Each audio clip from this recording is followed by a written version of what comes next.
most of the boxing styles have a spear. Even Yiquan has a spear, or a pole or a spear, just for training. Not so essential, but useful. Very useful way of training the mind, extending the mind to beyond the point of your hand, to get the mind to work a little bit further away from the body.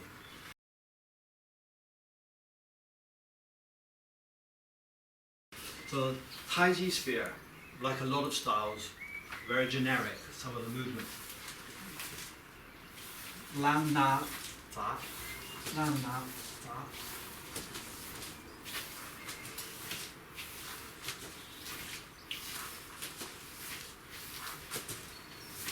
The applications are good.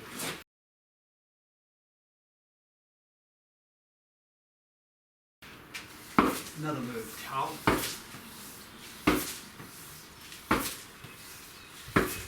You can walk up and down in a straight line.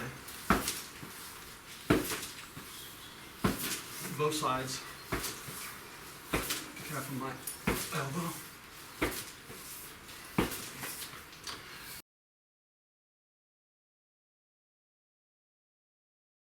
Another one.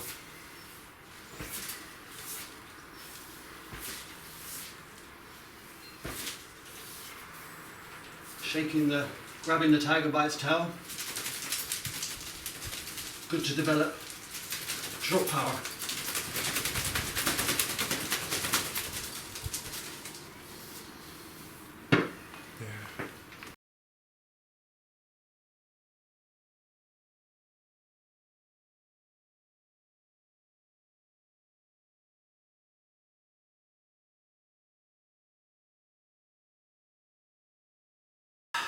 At the time, I don't know, it's a long time ago, so, a long time ago, we're talking 30,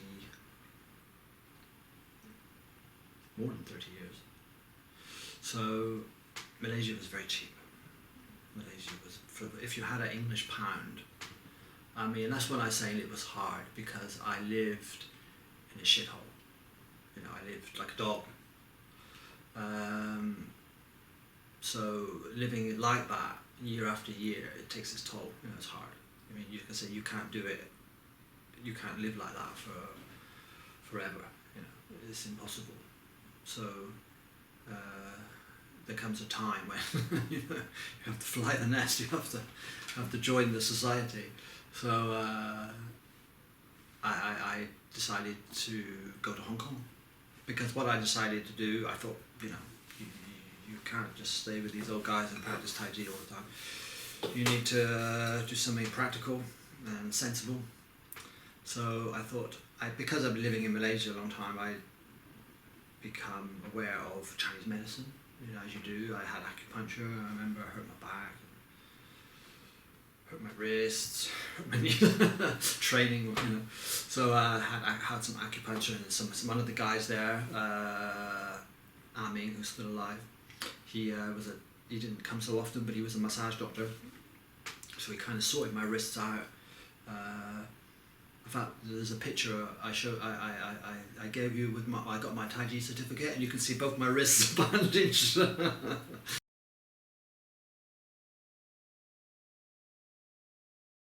Quite funny. But anyway, I decided to go to Hong Kong because I wanted to go to China to learn Chinese medicine. I came back to England, and I went back to live in London, and I wanted to find out about learning Chinese medicine in England. And they had a college there in London, I think, teaching, but it was so expensive. It was so expensive, and I had very little money. I had nothing. I had zero. So I thought, well, it's gonna take me 10 years to save the money just to go to it's impossible. So I started to. I got a job, random job, and I started to learn Chinese medicine from a Chinese doctor privately, because I knew what I wanted to do. I started to write to the university. He told me, I said to him, I want to go to China to learn Chinese medicine. Where should I go? And he told me, you got to go to Tianjin, because it's the cheapest place in China. So that's the only reason I went there. I think I wrote to Shanghai Chinese Medicine University, and because in those days there's no emails, there was no phoning in China or emailing in China. It was letters, to write letters. So I got a letter back, and the fees, it was expensive. Not like England, but it was quite expensive. I wrote to Tianjin, and it was half. It was the cheapest place you could learn, I think. So under this guy's suggestion, and so okay, that'll do. I had no idea where it is, never heard of it, but that'll do. We'll go there. So I saved some money.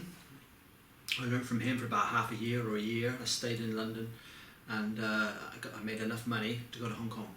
It's a form, if you like, just like Bagua has 8 changes. They have a 64-move form. What is it called? Xinhuizhang. Xinhuizhang. Yeah. Meaning? Xinhui. It means your heart has to understand the boxing. We practice Chinese boxing divided into, for example, shoufa, handwork, shenfa, bodywork, tuifa, footwork. There's also a deeper one, xinfa. Okay. So he's called his boxing Xinhuizhang. Xin is the heart, Hui means to understand. Okay. So when your heart understands it, then you really understand it. This is what it means. Okay. So when you know something by heart, in English you say, if you know something by heart, then you really know it deep. So, Xinhuizhang. Not Baguazhang, but Xinhuizhang.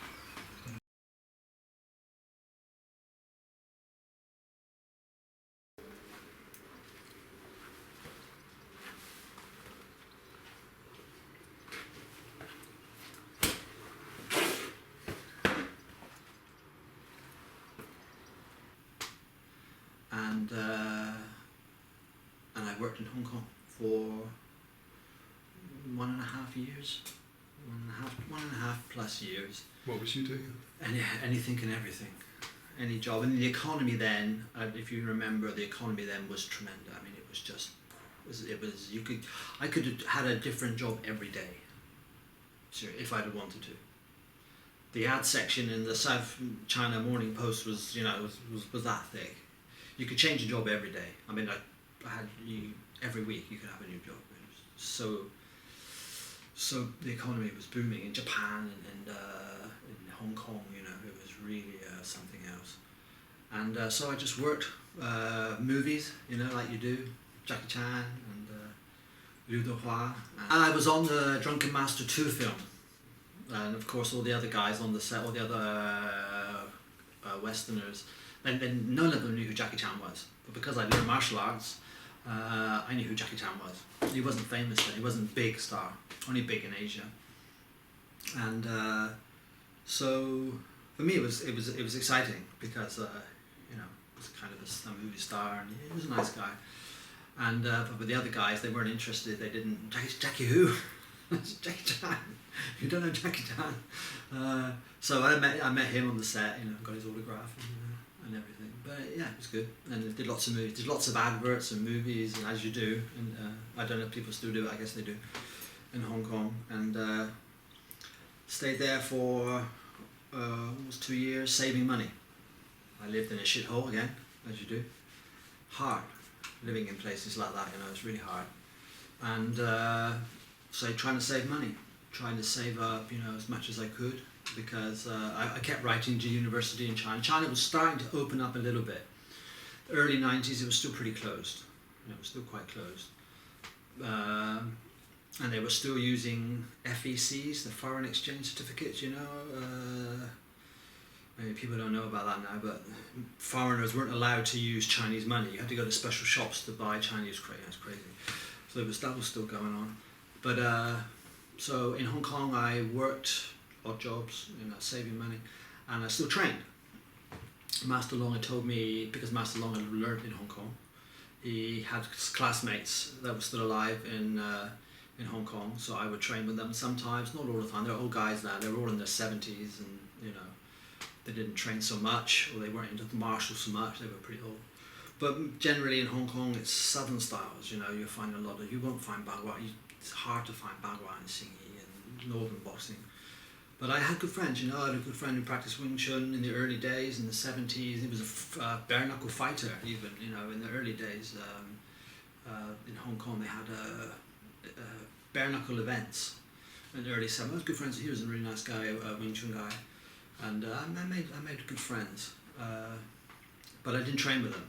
I trained with a old guy, who gave me my. So I've had this around my neck for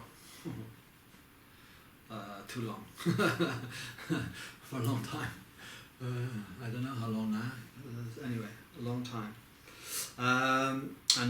He was practicing Liu Bafa and Yiquan, which to me then I didn't want to know, because he was just standing, you know, like a lemon, and I thought, it's not good for me. It's standing around, you know. I want to move. So, but I never practiced any forms with him or anything like that. We just practiced pushing, just like some applications and, you know, martial moves, and become good friends, Mr. Wu, and so I practiced with some of the old Wu guys sometimes when I could go there early in the morning, but I was working. It's not so easy, you know. And in Hong Kong for about 1.5, 2 years, and then across the border to another world.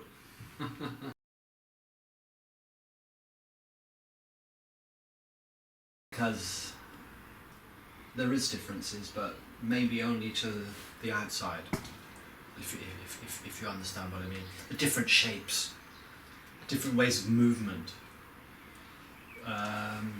But the Yi, we're talking about the Yi, that's constant. So that's constant. That's a thread that runs through everything. The shapes change. The shapes are different, slightly different training methods. You know, for example, it's much more circular. Bagua's characteristic is circle walking.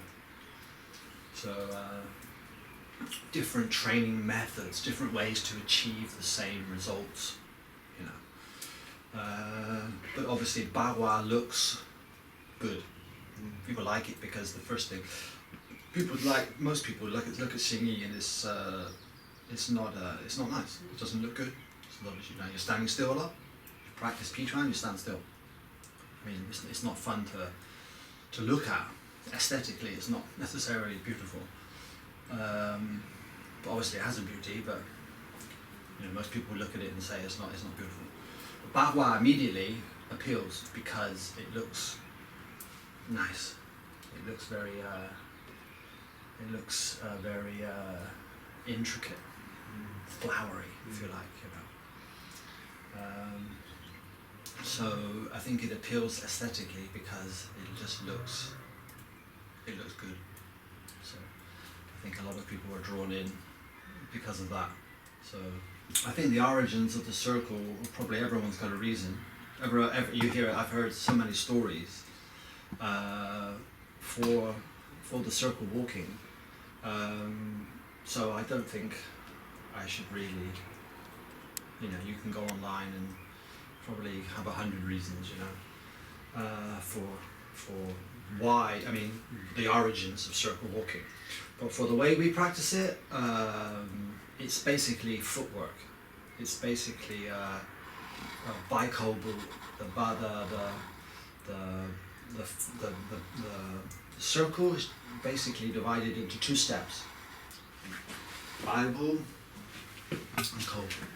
So the circle is just a combination of those 2 steps. Bai and Ko. Bai and Ko. So with these 2 steps you can walk a circle. Obviously in the beginning you need to walk a big circle, because walking a small circle is not as easy as it looks. You know, it's like playing music fast or something. You know, you've got to start slow and then you can build up the speed. It's the same here. Start off with a big circle and then you make a small circle. So the idea is to buy co, and the two movements, buy and co, they have a lot of applications. They have applications. So that's it. Every martial art has footwork. But what I learned, basically, we have a Bai and Ko, and then there's another one which we call Shan. Bai, Ko, Shan. So basically the circle walking is just two steps, and those 2 steps have applications. And in the Bagua, generally they're called ample, which dark legs, hidden legs. Means the applications are all there, but they're not obvious. You're not like a taekwondo. You can see straight away what's going on. These applications in the Bagua, they're called. It's the same with all martial arts. They all have hidden legs, but in Bagua, it's called hidden legs ample. So there's a lot of applications in there, but they're not necessarily. They're not obvious. They're not on the outside, so you can see that they're a little bit more hidden, a little bit more subtle. China then was another world, was another planet. It's a shock to go from Hong Kong, which is extremely efficient and modern, and it's just a mad city, to go to Tianjin. It was I couldn't get any information about China when I was in Hong Kong. It was very difficult. If you told people you were going to China, they said you were crazy. Yeah, and all my Chinese friends, they said, "Why are you going to Red China? What are you going to Red China for? It's a crazy place. They'll kill you." They tell me if you go to the market, they'll cut you and take your kidneys out. It's like, it's crazy. It's just you couldn't get anything good. No information. It was all bad.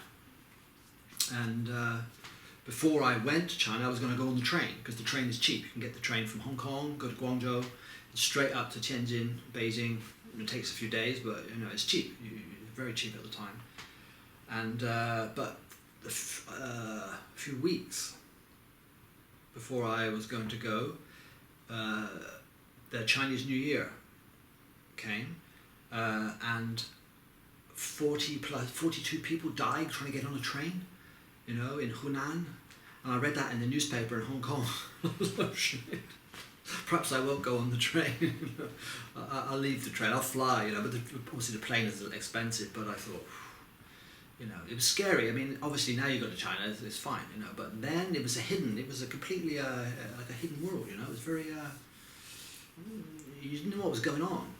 There it was very closed. So it was scary. It was a bit nerve-wracking. But anyway, I flew got a ticket to Tianjin. Single ticket to Tianjin, and I got there on a Sunday night, and when I got out of the plane, no one even checked my passport. I thought, what kind of a place is this, it was just nobody cared. I'd entered China and nobody even looked at my passport. I was the only white guy on the plane, and nobody even checked my passport. So that was my introduction to China, and it was a crazy place, absolutely mad. Everything there was very flat. There was no tall buildings, and the tallest building was like 6 floors, and that was a marvel. Most things were ping pong. They were just one level, and it started to major reconstruction. They were just starting to smash things down and build things up. But then the city was practically flat, very small hutongs everywhere. No cars, hardly any traffic. Only traffic was yellow taxis. Now it's just 12 lanes of Maseratis and Bentleys and Porsches, and but when I first went, it was small roads. There was no traffic lights. The only traffic lights they have were in Nanjinglu, which is in the center of the city, and no one even bothered to stop.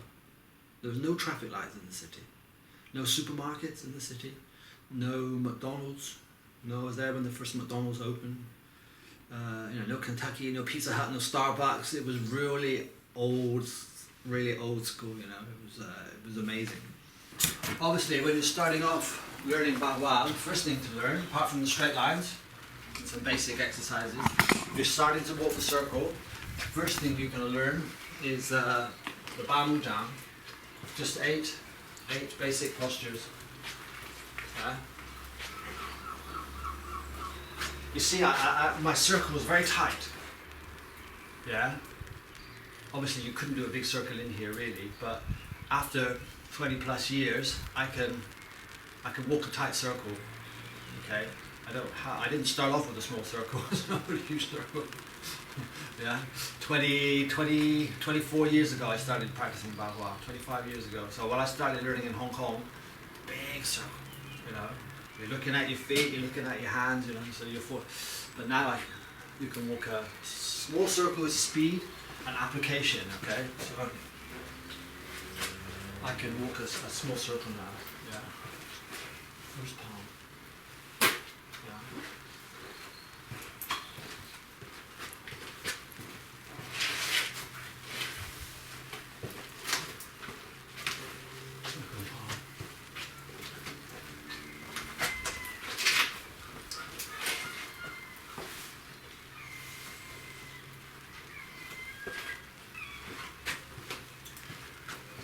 When you when you feel confident, you can swim. Yeah? Which means you can do anything you want. But the mind has to be constant. The mind always has to be on what you're doing. Yeah?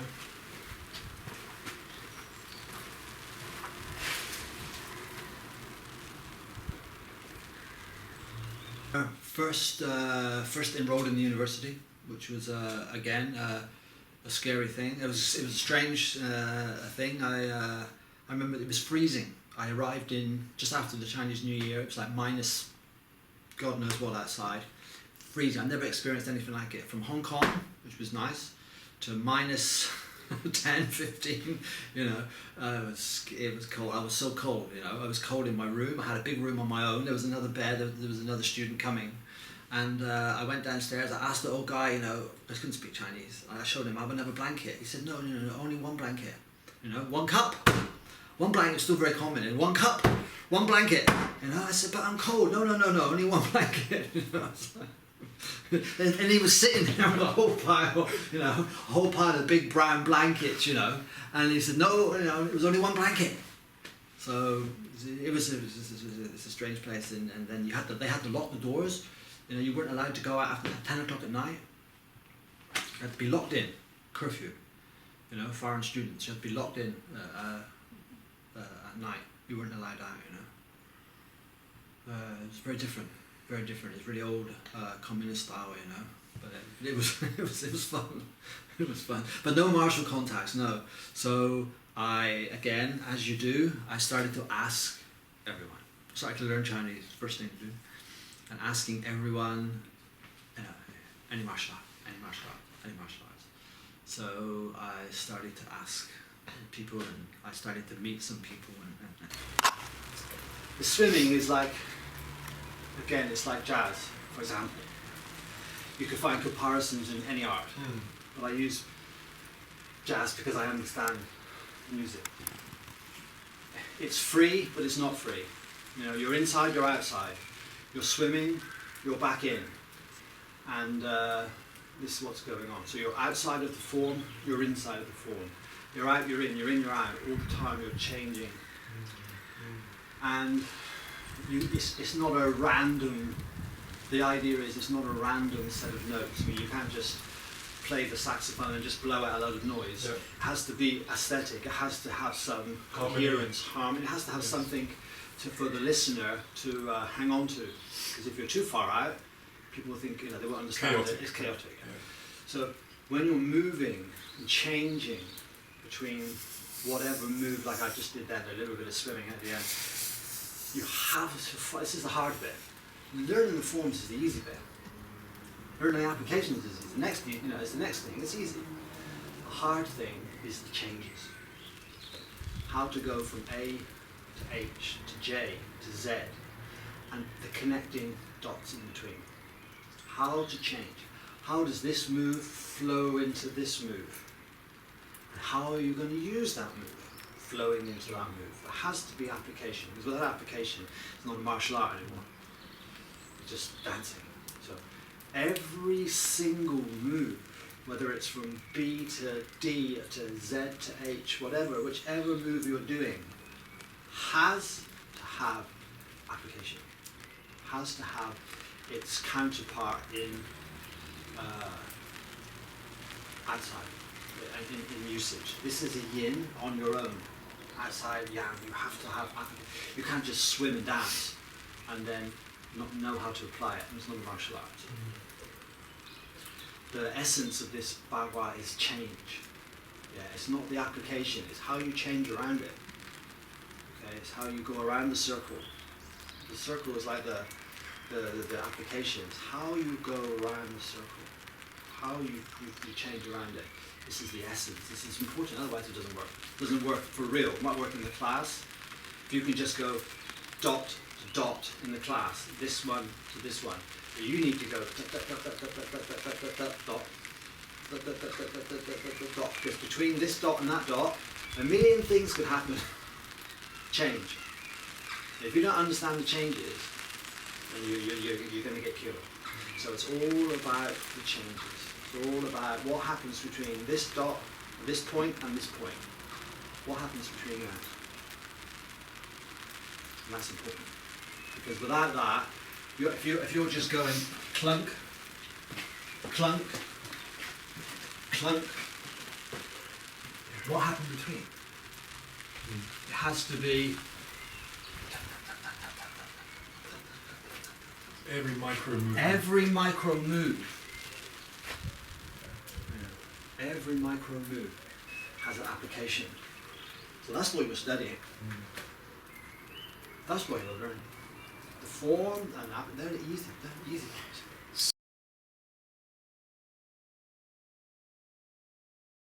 Difficult because of the size difference. But yeah. Good. Good. Good. Good. Oh, good, good, good. Oh, that's a good one. Good. Yeah, good. Yeah. Oh, good. Oh, good. Oh, that was a good one. Feel that. Good. Oh, well, feel that. Feel that. Yeah, after maybe a few days, first you have to buy a bike, and that's not so easy then. It was very complicated business in China. Communist China, everything's complicated. Even a simple thing like getting a blanket, or if you want an extra blanket, you need permission, and you got to fill out forms. And getting a bike was very complicated too. And again, wherever I went, I was surrounded by people. There was crowds of people everywhere you went. You were surrounded. It was pretty awful, to be honest. It wasn't nice to be, everywhere you went, because there was just a few white people, a few Europeans. There was some Russians that came later, a few Lithuanians. There was no white people there. It was very strange. Everywhere you went, you were surrounded by Chinese people. Well, basically, I started to study. I didn't care what I learned. I just wanted to learn something. It didn't bother me what it was called or what it was. So I started to learn Luo Shuan, which is called spiral boxing, which is Zhang Jiaodong's disciple, Qiu Zhihe.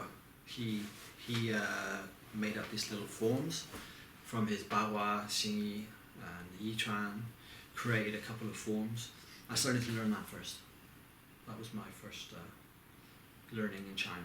Strangely, I thought he was very skilled. I thought he was good, but it turned out he was a student of my now teacher. So that's how I met my teacher now. After a long time, a year or so, and then I started going. I was talking about the bike, going around the parks. Yeah, I went to every park in Tianjin. There's a lot of parks, and so I started to practice some Xingyi in the parks, some Bagua. I actually started to learn Bagua in Hong Kong. Actually, I missed that out from someone who'd come from China. So I started to learn some Bagua in parks and this, that and the other. And the first guy was a Luo Shuantuan teacher. He used to come to the university to teach me. And at one point he said a lot of construction going on in Tianjin and knocking a lot of stuff down, and he had to move. And he said, I can't teach you anymore, it's too far to come and travel. So if you want, I'll take you to my teacher. And I was like, ooh, you got a teacher? I didn't think someone that skilled could have a teacher. And so I said to him, you've got a teacher, you know, what's he like? Is he good? And he said to me, I'm down here. My teacher's up here. I said, no, that can't be true. He said, yeah, true. So, and then I met my teacher, and then I realised what he was talking about. This is your Yiquan teacher? Yeah. But I'd never heard of Yiquan. I'd never heard of Yiquan, you know. I'd heard of Bagua in Hong Kong. Like I said, my friend in Hong Kong was used to stand, you know, but I didn't know what it was. I mean, I used to get there and he'd be standing, and I didn't know what it was. I never heard of Yiquan. You met your Yiquan teacher in 97? 97. But you got to Tianjin in 93. 93. So Yeah. in that period, who was In that period, I started to learn from Zhang Zhengzhong, who wrote all these books. I learned from him for 2 or so years. Used to go to his office 3 times a week. And then I started to learn some Xingyi from Guo Fuho, who's quite a famous Taiji Li Tianji's disciple. He's a nice old guy. Then I started to learn, about 94, I started to learn Xingyi from Li Shaogong in the parks. And he was a scary guy, you know, scary. I only wanted the scary ones. I knew what I wanted. I wasn't interested in learning forms or learning martial art for the art's sake. I really wanted to learn from the scariest guys I could find. I wanted to learn from the scariest guys I could find. So I went into all the parks and I just not challenge them, but you know, if I see someone practicing, I go up and I'd ask, and you know, come on, show me, do me, you know, impress me, scare me. And if they could scare the shit out of me, and then okay, and then that's what you want. So Master Lee, he scared the crap out of me. He was a scary guy, and so I was very happy there. You know, his teacher was his teacher had learnt from Li Cunyi when Li Cunyi was very old, and he also learnt from one of Li Cunyi's disciples. It's the teacher, a good teacher, teaches you how to learn. That's the essence, isn't it? When you go to university to learn how to play music or to paint a painting, you don't come out of university and keep playing the same song. The good teacher teaches you how to understand music, harmony, melody, counterpoint, how to substitute chords, and you learn the theory, and the teacher will give you examples. But when you finish, off you go, Sonny. Now you have to create something on your own, because I'm not here all the time. So that's what you really need from a teacher. You don't really need a teacher so that you copy. That's not art. That's just copying. You know, that's not what everyone wants. A Picasso. I mean, you can get people that paint like Picasso, but they don't want that. That's not worth 30, 40 million. They want the real one. Why? It looks the same. Because one was created by a genius who understood art. The other's just a copy. Nobody wants the copy. Although it looks the same. Yeah, but art, you have to understand the art. So, Bagua, all boxing, not just Bagua, but the emphasis is on the change. What's happening between this point and this point? That's essential. And so the teacher will give you examples. The teacher can't teach you everything. That's a spoon feeding. You won't get intelligent by this teacher spoon feeding you. Just like Coltrane, you know, I can't teach him. He has the dong he has to think for himself. Oh, Daddy, could I do this? Could I do that? Yes or no. You have to go your own way. You have to think. Otherwise, it's not an art. It's just copying. So yeah, the teacher will teach you the changes, how you can change between this one and this one, what's going on. The applications are endless. Like I said, there's no end to art. There's no top of the mountain. Applications are endless. But what the teacher passes down is core applications, core concepts. Once you grasp them, then you can go, you can fly. But you have to understand, the core, and then you can just do the first, second, third. Try.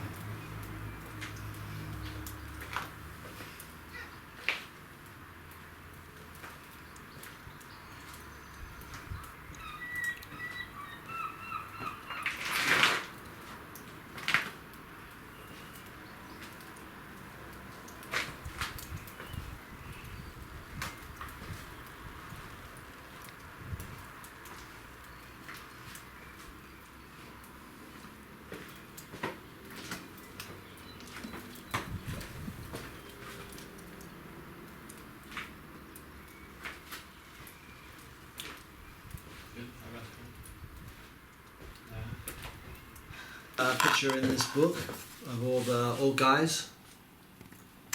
There's Zhang Zhaodong, Zhang Zhanghui in the middle there, Qiu Zhihe, my teacher's teacher, and Zhao Dexin, also my teacher's teacher.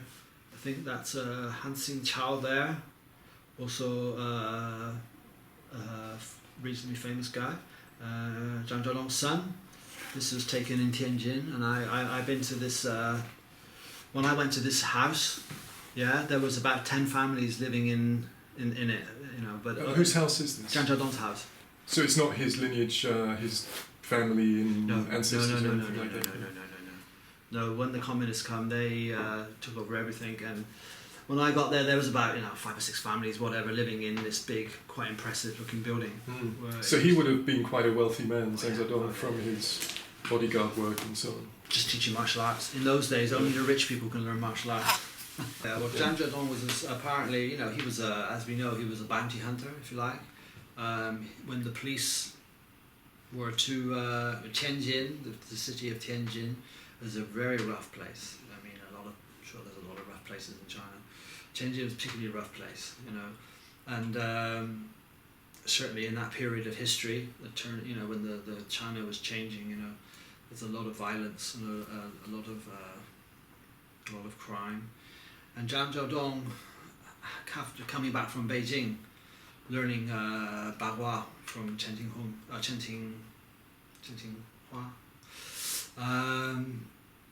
he came back to Tianjin after being chased out of Tianjin by the police for being in trouble. He came back to Tianjin, and he was working for the police. They would ask him when they wanted some guys caught they didn't want to handle, then they would get Master Zhang to come and sort out the situation. so he was a tough cookie. What was his special skill? I mean, he was famous for Baguazhang. It was him. In 1927, he invited Wang Shenzai to come up to Tianjin to start teaching his new Yiquan, what he called Yiquan. And these guys, for example, in the photo, Zhao Dexin, Qiu Zhihe, and these guys from Tianjin were the first guys to start learning Wang Shenzai's new Yiquan, as well as Zhang Zhaodong's Xingyi Bagua. It's a very it's difficult for Westerners to understand, but Zhang and Wang were like brothers, right? They were very close. I mean, obviously there was an age difference. The old Master Zhang was a lot older, but I think they were from the same village, possibly, and they were close. They were friends, and like I said, it's because of him. He got the invite from Master Wong, although Master Wong was already pretty famous within that circle, martial circle. He was the one that sort of helped him on his way, if you like, get him to start teaching his new abstract concepts of Yiquan. So these guys were the first ones to listen to these ideas. It's quite interesting. Were they cross-training Zhang? Yes, everything. everything. These guys were only fighting. They're only interested in fighting. As we know, Zhao Daoxin went on to be a very famous fighter in late high competitions, and he travelled with Wang Xianzai all around the South China and to Shanghai, and they lived in Shanghai for many years. And Zhao Daoxin took on all the challenges for Wang Xianzai. So these guys, they crossed everything. Anything that worked, then that's what they do. They're only interested in fighting. So Bagua, Xingyi, his new Yiquan concepts, everything goes into the pot. Absolutely.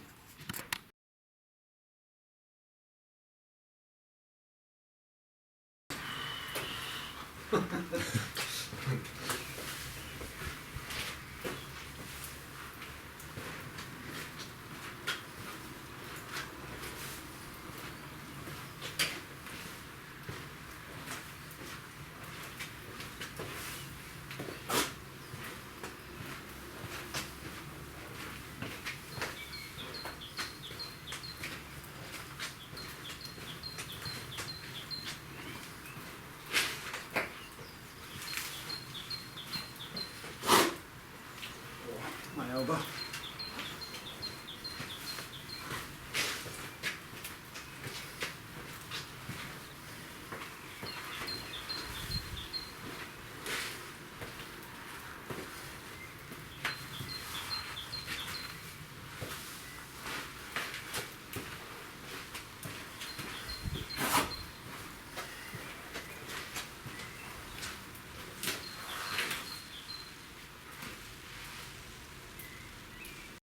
I think pretty much they'll learn Xingyi first because it's relatively simple on the outside. But if you're very skilled, if you're, for example, some of these guys like Zhao Daoxin was a very natural athlete. I know some of his family, and they told me, when he was a kid, he's just a phenomenal athlete. Natural gymnast, like some people are. I wasn't, but some kids are. Like Coltrane, for example, he's very athletic. He's very natural. So if you're that way and intelligent, then maybe you learn Bagua first or whatever. It doesn't really matter, It doesn't matter at all. It's interesting. Yeah, it's interesting, especially with a teacher like Zhang Zhaodong, who, for example, has learned several styles. Because, like I said, in those old days, once you're in a school, it's very hard. Say you're into a Baji school. Usually, you only learn Baji, and you can't just suddenly come out and start to learn Bagua or Xingyi, because you're not allowed to. So to have a teacher that knows 2 styles or even 3 styles is quite unusual 100, 200 years ago. So Zhang Zhaodong is, one of those guys when he's learned Xingyi as a child, growing up, and then because Chen Tinghuai's buddy went to Beijing, he's had a chance, because he's been chased out of Tianjin, he's had a chance to go to Beijing and learn Bagua as well. So he's come back to Tianjin, like, now I can kick ass in 2 different ways. So what do you want to learn? So a bit unusual.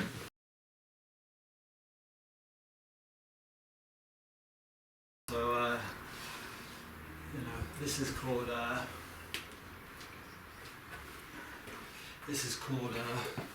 Jian in Chinese. So.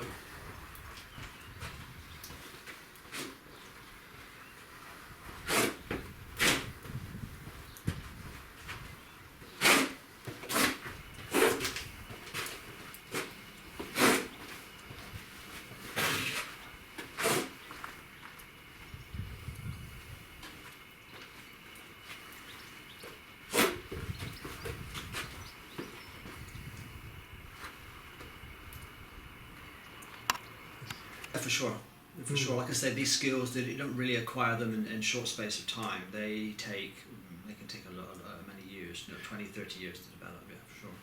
What about the relationship between Chen Tinghua and Zhang Zhaodong?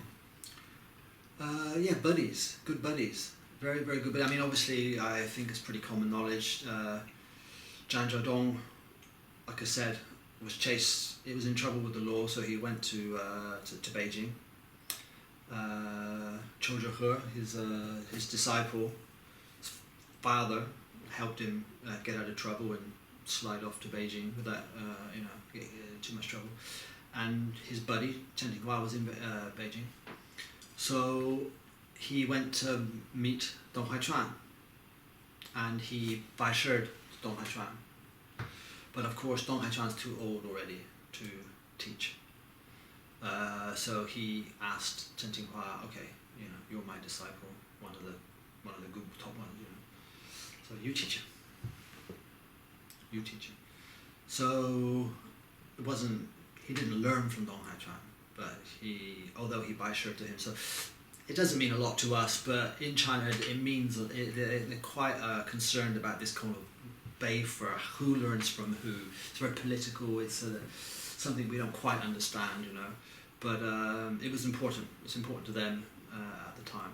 So although he kowtowed to Dong Haichuan, he learned his Bagua from Chen Tinghua, and they were good friends, yeah, for sure. He was a fierce guy. Wang Shenzai often told a story to his students. He told them, if Chen Tinghua was alive, we'd all be learning from him. And this is Wang Shenzai. Wang Shenzai he took on all challenges. Wang Shenzai took on all challenges, and he had people knocking on his door every day, from all over China, wrestlers, fighters, and he's saying if Chen Tinghua was alive, we'd be following him. So it gives you an idea of the level Chen Tinghua had. He was, I imagine, he was a pretty fierce guy. He was a pretty fierce guy. A lot of internal power. Not so big on shapes and movements. Not so many changes. Very short system. Very small style. But big. The way I learned Bagua, the teacher says, our Bagua is not rich on the outside. There's not, if you go to Beijing, you can find styles. You can find some schools with 70, 80 forms. Believe it or not, from 3 palm changes, now you've got 80 forms. So some styles are rich on the outside, but they're empty in the middle. So the way our teacher talks about Bagua is, our Bagua is very simple on the outside, but it's very rich on the inside. The changes are endless. We learn the changes. We don't learn the shapes. We learn the changes. Teacher teaches us how to change between the different moves, as opposed to learning lots and lots of moves, and then you don't know how to change between move 3 in form 1 to move 27 in form 60. It's too much. What you want is rich on the inside and very simple on the outside. And then your mind moves fast, not the body. Your mind, you can very fast up here. So Chen Tinghua's Bagua is quite simple, but apparently, he was a fierce guy. Apparently, for sure he was. Form, you have to make the form your own. It's like cooking, isn't it? If I said, Alex, you bake me a cake, and you say, well, I haven't got the right equipment, so you still not bake me a cake. So you have to utilize what you've got. My teacher always told me you should be able to practice your form on the tabletop.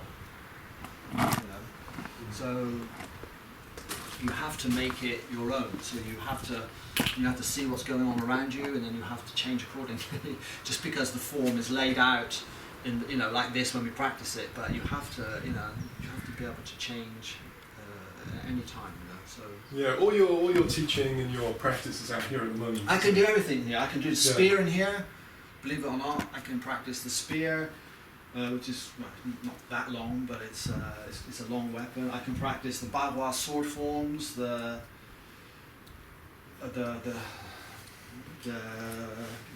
ray, the Bagua hooks. I can practice everything here, even in a smaller space. I'm used to it. In China, for example, a lot of martial arts are practiced in the house for whatever reason. There's violent. You can't really be practicing too much violence in the parks, and a lot of those guys, certainly, for example, my teacher, they don't like to, because you've been to China, haven't you? And it's a crazy place. If you're and the parks in China are full of people. I mean, thousands of people doing everything like a circus. You could see anything in the world in the park. If you were in the park teaching martial arts, within 10 minutes you'll have 100 people around you. Sure. So basically, if you were a teacher and you were teaching martial arts in China, you're in the park teaching, everyone's getting free information. So, you just, you don't have to pay to teach, you go down and smoke a fag and listen to this guy, you know. So most of the teaching is done inside the house. For that reason, and the fact that, you know, you can't really be fighting in the park. If someone's going to come up to you and say, that's a load of crap, you know, try it with me. I mean, I've seen all that. So, you know, it's usually very small scale in the house. So I'm used to, you know, it's kind of this very small environment. You know,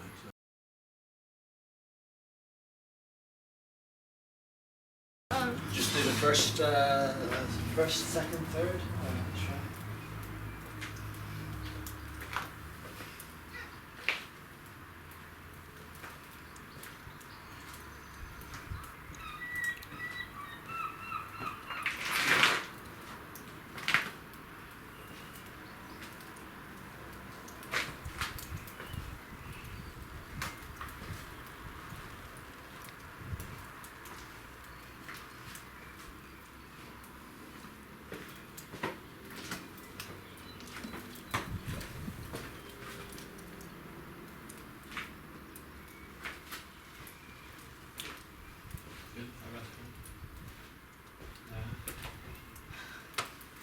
Excellent. Yes, and I'd heard about Yiquan then because I could talk Chinese by then, and I started to buy Chinese magazines, Wuhan, and my teacher was even on the cover of one of those magazines, although I didn't know him at the time, and I'd heard about his name. I'd heard about him, and I heard about Yiquan. I didn't know what it was. I had no idea what it was really. I knew, you know, maybe some stuff. I didn't know. But I'd heard about my teacher as a fighter, not because of Yiquan. I didn't really know what he practiced. But I heard the name. You go to the parks and you meet people and you talk to people, and they'd always say his name. You know, this name kept coming up. This name. If you want to learn to fight, you should go and see. You know, try to find him. But I didn't know where he was. I had no idea. Little did I realise that my original teacher was a student of him. Because he said to me at the time, oh, I can't teach you anymore, but you come to see my teacher. But I didn't have enough money. I didn't have enough. All my money I'd saved in Hong Kong, I had to study. And it was very, very hard to find money to practice, you know. So he said, oh, the teacher wants this amount of money. I said, I can't afford it. I can't afford it, you know. So I didn't bother. But I'd always heard his name in the parks. People would say, you want to fight, you got to go and see this guy. And I was like, I didn't know his name. I didn't know he was, you know, who. So I'd always heard the name. And eventually, I came back to England, 97, like that. I think I graduated from the medical college. I came back to England and I started to work. I got a job, got some money, and I went back to China, and I phoned the first guy, Master Joe, and I said, I got some money now, I want to see the teacher. So he took me there. And then I got a surprise, you know. I thought I was pretty cool, but strangely I wasn't. And so that was my introduction to this different school. First meeting, I went there in the night time with my original teacher, Master Joe. I went with him. It was summertime. It was hot, so hot, and the room was very small, very dark, and it was full of guys. My teacher's house was like a train station. You know, it was just constantly packed full of huge, scary-looking Chinese guys. You know, really scary guys. And so that was my first introduction. And he asked me what I did and what I trained, and I told him, you know, a brief history. And then he asked me, well, come on, can you push? I said, yeah, I can push. You know, I'm pretty good. And so, and then off I went. So I realised I wasn't so good then. And that was it. That was so I told him, I said, yeah, I mean, this is it. Can I learn? He said, yeah. I said, well, can I come tomorrow? He said, yeah. So that was it. Next day, 9:30. I was knocking on the door. So that was it. And then I started to, like I said, until then, Yiquan, no idea. So then he started to show me, what is this thing we're doing? Some standing, some Shirley, pushing, always pushing from day one. And that was it. So that was my intro into another world. Yeah. And you did Bagua, Xingyi, well, because Bagua. my teacher had learnt from Zhang Jiaodong's students, Zhou Zhouhe and Jia Daoxin. He'd learnt their Xingyi Bagua as well. He'd also learnt Xingyi previously, Guoyunshen Xingyi that's what he did before he met these guys as a child. And so I started to learn as well as the Yiquan after about maybe 5 years of Yiquan, I don't know, roughly. I started to learn his Bagua too. So then that took, I'd already learned a lot of Bagua, so it took 5 or 6 years to sort of really get a grips with that. And but always, of course, with the Yiquan, and my teacher, as well as learning from those guys, had learned from a lot of Wang Shenzai's Tianjin disciples like Jiang Rentong and Ao Shupeng, Chen Zhihao, all these first generation guys. He learned from all of them. A little family in those days, so yeah, very lucky, very lucky. I've learned a lot of Xingyi, a lot. Different. I learned from Zhao Zhengzhong. I told you, was a disciple of Shan Guozhang. So he's very popular in Yunnan. So that's that Xingyi. I learned a lot of that. I learned Zhang Jiaozhong Xingyi, which is quite he made a very big style, very big. It's very big. I mean, very big. So Pichuan. I've learned my other teacher, Li Shaogang. He learned from Liu Yunzhao, who was a disciple of Li Cunyi. His teacher learned from Li Cunyi. His teacher learned from Li Cunyi. You have to think about that, it's very early. So I've learned that style of Xingyi. I mean, I didn't learn everything, but I did it for maybe 12 years or something like that. And my teacher now, I learnt Xingyi from him, and he learnt Guoyunshen style Xingyi, which again is different again, so it's quite a small frame Xingyi, So you've got Zhang Jiaodong's, which is very big, and then you've got Guoyunshen, which is quite small and high. So they're all different, they're all so different. They vary so much. They took everything. I mean, if you had anything, they'd take it for sure. And they did, obviously, the history is well documented. If you were rich, you were suddenly poor. If you were poor, you were still poor. But if you were rich, that was it. It was good. And guys that had like Yao Zongshun in Beijing and Master Zhao, they suffered because these guys had never worked. Since they were teenagers, all they'd ever done is practice martial arts. Go around China, fighting, teaching, fighting. And in those days, like I said, if you want to learn these high-level skills, you need to pay lots of money, so they were very wealthy. And in those days, people paid in gold. So, luckily, Master Wang, he died in Tianjin, Master Wang Shenzai, and he missed the Cultural Revolution, but a lot of the guys, they didn't, and they suffered. Not good. Suffered for 10 years. So, Jia Daoxin was imprisoned. Yeah, he was in prison. Yao Zongshun wasn't in prison. He got sent to the countryside to sweep the roads and clean out the pigs, and but some of them suffered a lot. Terrible. That's the most important thing, but it's the hardest thing. To get into to understand the Yi, Xing Yi. It's the hardest thing of all. What it means, how to train it, how to use it. Why is it so hard? Because you can't see it.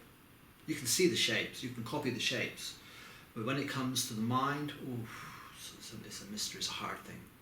It takes a long time to understand it, to develop it, to train it, and to use it. Very difficult, but that's what Yiquan is all about. Master Wong stripped away the forms, and a bit like Picasso, just stripped away form and said, right, I'm going to put something different on the paper, And so Master Wong was strip away the forms and mind. How to train the mind, how to use the mind. Yiquan, whatever you think, you manifest. Whatever you see, whatever you can envisage, the mind contains the universe. So whatever you can imagine, you could be. There's a saying in Yiquan, 川川浮影, and it means like whatever I see, I can be. Everything has a quality, whether it's the paper, the wall, the bowl, the table, the floor, the clothes, the wind, the sea, the birds, the bugs. They all have qualities which we can use for fighting.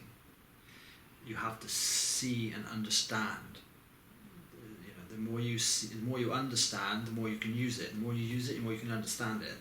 It's just like this all the time. So first is being able to see it. If I said to you, how can you use this for fighting, Alex? You'd probably think I was nuts. Yeah? Certainly a bit strange. But for you, you'd say, well, no, I don't understand.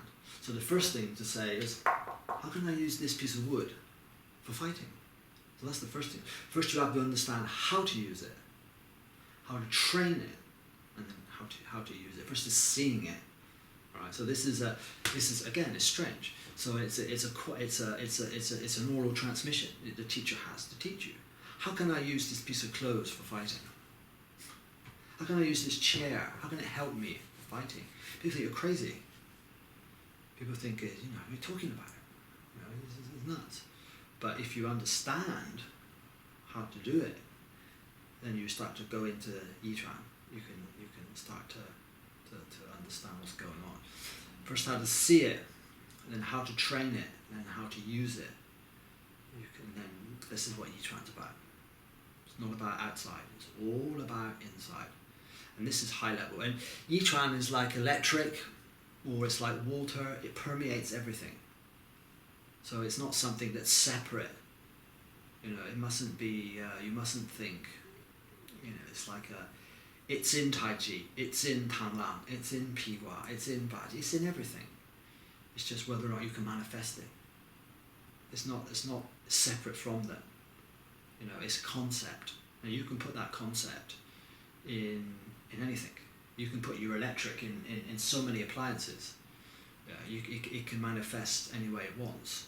So it's not really something that's separate. You understand? It's not it's more, Yiquan is not really it's a style. It's become a style, if you like, just like modern art's become a style.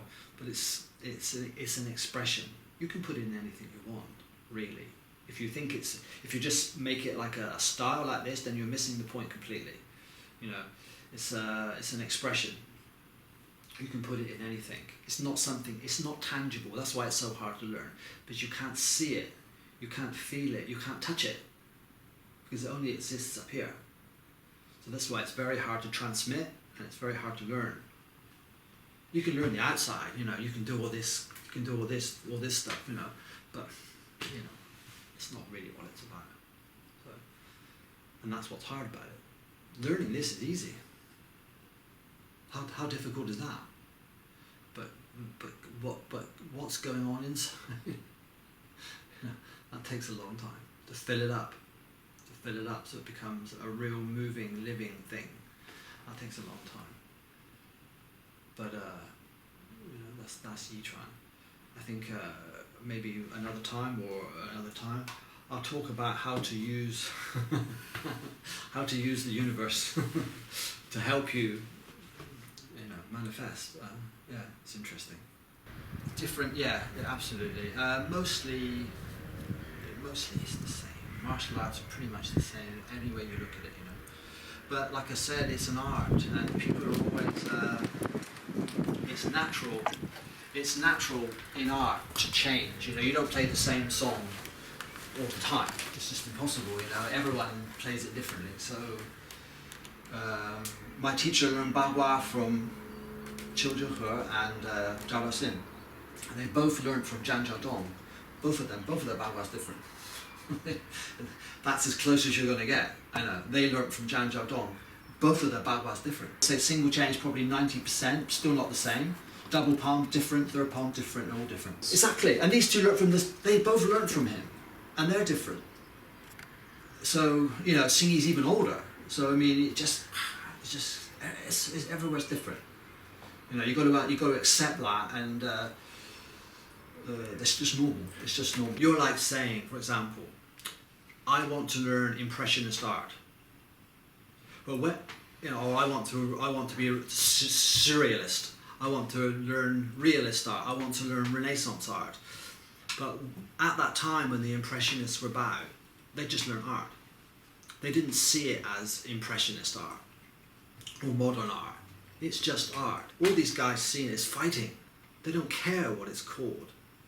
We care what it's called. The foreigners are very interested in, I want to learn a system. I want to learn Bagua because I like the sound of it or I like the look of it. These guys, they couldn't give a shit. All they want to do is learn how to fight. And wherever you can get a skill from, in those days, these skills are closed door, hidden. It's like when you join the mafia, you go in a gang, you never can know what the other gang's doing. Once you're in that gang, you're in that gang for life. And this other gang, they might have the best skills ever, but you ain't never going to know about it because you can't get in. So once you're under a teacher's door, once you've gone in, that's it, you're in. You can't just come out and go to another school. If they could, they would, but they couldn't because that's just not the way it is. So these guys will just, you know, you're looking, do you see what I'm saying about, you know, I want to learn Impressionist art, but the Impressionists, if you said to them, I want to learn Impression, well, what are you talking about it? We're just trying to paint here, you know. We don't care what it's called, you know. These guys, they couldn't give a damn. This guy can fight. How do you do it? How do you do what you do? Okay, tell me. You can do what you do. Tell me. They don't care about Xingyi or Bagua. They're not interested in the names. All they want to interested in is fight. And when they can do that really well, they'll call it a new name. They call it surrealist or cubist art or modern art. Call it what you want. Call it what you want. The people that create the art, they don't give it the name, do they? Picasso didn't say I'm doing modern art. You know, Matisse didn't say I'm doing modern art. It's the reporters and the media and all the art critics, they call it modern art. All he's doing is painting. I tell you what, it's imagine. Say you wanted to play the saxophone. You loved the saxophone, you want to play it. And Charlie Parker said to you, Alex, I'll teach you the saxophone. How lucky would you be? How lucky would you be? Or if Picasso said to you, Alex, I'll teach you how to draw. You'd be like, yes. You know, that's what I feel like. To have a genius as a teacher is, I mean, I've met a lot of teachers. Hundreds. Some of them are terrible. And some of them are good. Some of them are scary. Some of them aren't scary. Some of them I scare. And you know, and some of them are genius. And I'm lucky, very lucky to have a teacher who is extremely clever, and also extremely good at fighting. He scares me to death. Okay. Still. He's 70 years old and I'm terrified. You know, like I said, you could put him in the octagon, he wouldn't bat an eyelid. He wouldn't bother him at all. Yeah, I mean, I love him. He's just, he's an awesome, he's a good example. I respect him a lot. You know, he's a nice, kind guy. He's a nice guy, but he's also a scary guy. You know, when he turns it on, he scares you to half to death. But when he's not turning it on, he's just a normal, you know, 70-year-old guy. Kind of normal. But yeah, I've known him for you know, so long now. I knew his kid when he was a kid, and now his kid's grown up and got a kid, and you know, it's a good relationship. It's an honor, I suppose. It's an honor to be part of that tradition. You know, one day my name might be on Wang Shenzai's tombstone as well. But yeah, it's an honor to learn from these guys and to have this be a part of the tradition. That's what it's all about, traditional martial arts, isn't it? To be part of a tradition. It's I like it. It's not for everyone. Some people they like to just fight. I don't know. Some people just like to do forms. You know, then these things aren't so important, maybe. You know, but to be part of a tradition, something that's been going, moving, and changing. You know, for 100 years. You know, it's like been part. It's really really fantastic. And I think for me, Chinese martial arts is the romance. It's not just about fighting. If it's just fighting, there's no romance. There's not necessarily any art, maybe. But for me, it's the romance. These guys, you know, to think my teacher learned from these guys, you know, and the skills have been passed down. I mean, not well, but they're being passed down, and that's really I enjoy that. I enjoy that part of the, you know, part of the story. So yeah, it's good. It's Yeah, good. me too. Yeah, exactly. Thank you very much. It's really fantastic. Thank you. You're welcome. Thank you.